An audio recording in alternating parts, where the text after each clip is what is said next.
ತೂಕವನ್ನ ಕಡಿಮೆ ಮಾಡಲಿಕ್ಕೆ ಯಾವ ಮುದ್ರೆಯನ್ನ ಮಾಡಬೇಕು? ನಮ್ಮ ಯೋಗಶಾಸ್ತ್ರದಲ್ಲಿ ಮಧ್ಯದ ಬೆರಳು, ಉಂಗುರ ಬೆರಳು, ಹೆಬ್ಬೆರಳನ್ನ ಸ್ಪರ್ಶ ಮಾಡೋದು. ಫ್ಯಾಟ್ ಮೆಟಬಾಲಿಸಮ್ ಅಂತಕ್ಕಂಥದ್ದು ಕ್ರಿಯಾಶೀಲವಾಗುತ್ತೆ.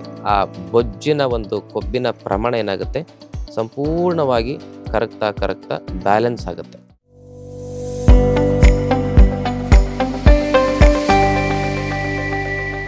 ಶ್ರೀ ಗುರು ಬಸವಲಿಂಗಾಯ ನಮಃ. ಓಂ ನಮಃ ಶಿವಾಯ. ಸರ್ವರಿಗೂ ಭಕ್ತಿಯ ಶರಣಾರ್ಥಿ. ಆತ್ಮೇರೆ, ಇವತ್ತಿನ ಸಂಚಿಕೆಯಲ್ಲಿ ತೂಕವನ್ನ ಕಡಿಮೆ ಮಾಡಲಿಕ್ಕೆ ಯಾವ ಮುದ್ರೆಯನ್ನ ಮಾಡಬೇಕು ಅನ್ನೋ ವಿಚಾರವನ್ನು ತಿಳಿಸ್ಕೊಡ್ತದೆ. ನಮ್ಮ ಯೋಗಶಾಸ್ತ್ರದಲ್ಲಿ ತೂಕವನ್ನ ಕಮ್ಮಿ ಮಾಡಲಿಕ್ಕೆ ಸೂರ್ಯ ಮುದ್ರೆಯನ್ನ ಪ್ರಮುಖವಾಗಿ ಹೇಳ್ತಾರೆ. ಸೂರ್ಯ ಮುದ್ರೆ ಹಾಗೂ ಅಪಾನ ಮುದ್ರೆ ತೂಕವನ್ನು ಕಮ್ಮಿ ಮಾಡಲಿಕ್ಕೆ ಅತ್ಯುತ್ತಮವಾದ ಒಂದು ಶಕ್ತಿಯನ್ನ ನಮ್ಮ ಶರೀರದಲ್ಲಿ ಸೃಷ್ಟಿ ಮಾಡ್ತವೆ.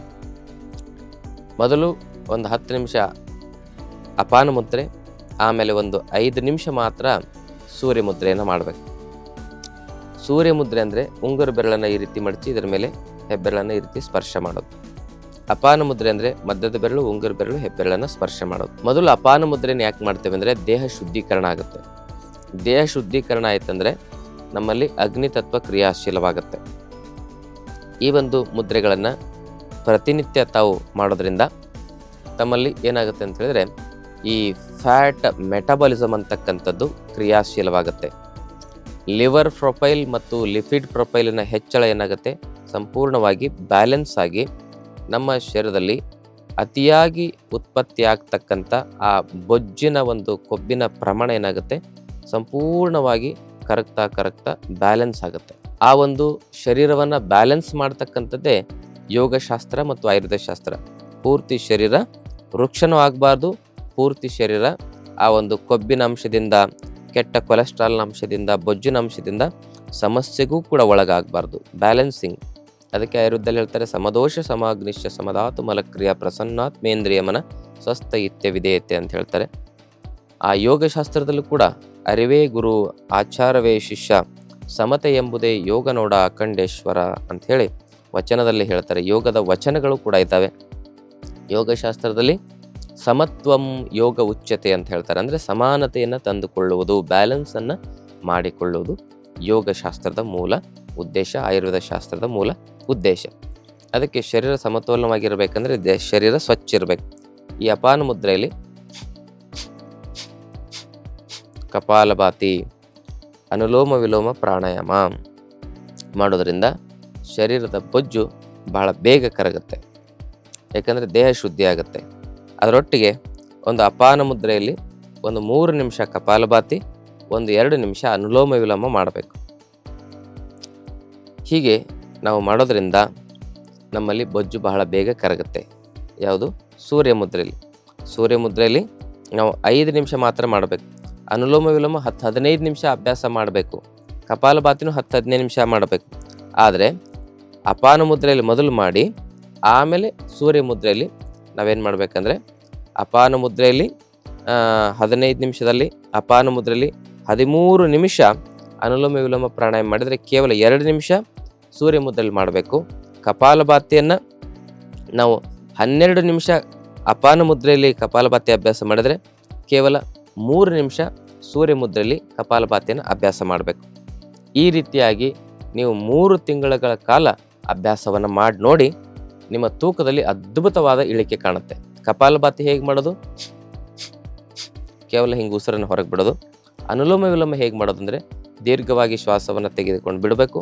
2ನೇ ಬಾರಿ ದೀರ್ಘವಾಗಿ ಶ್ವಾಸವನ್ನು ತೆಗೆದುಕೊಂಡು ಬಿಟ್ಟು, 3ನೇ ಬಾರಿ ದೀರ್ಘವಾಗಿ ಶ್ವಾಸವನ್ನು ತೆಗೆದುಕೊಂಡು ಬಲಭಾಗದ ನಾಸಿಕಾಗ್ರವನ್ನು ಮುಚ್ಚಿ ಎಡಭಾಗದಿಂದ ಹೊರಗಡೆ ಶ್ವಾಸವನ್ನು ಬಿಡಬೇಕು.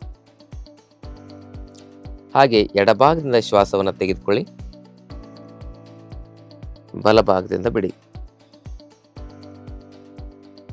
ಬಲಭಾಗದಿಂದ ಶ್ವಾಸವನ್ನು ತೆಗೆದುಕೊಳ್ಳಿ, ಎಡಭಾಗದಿಂದ ಬಿಡಿ.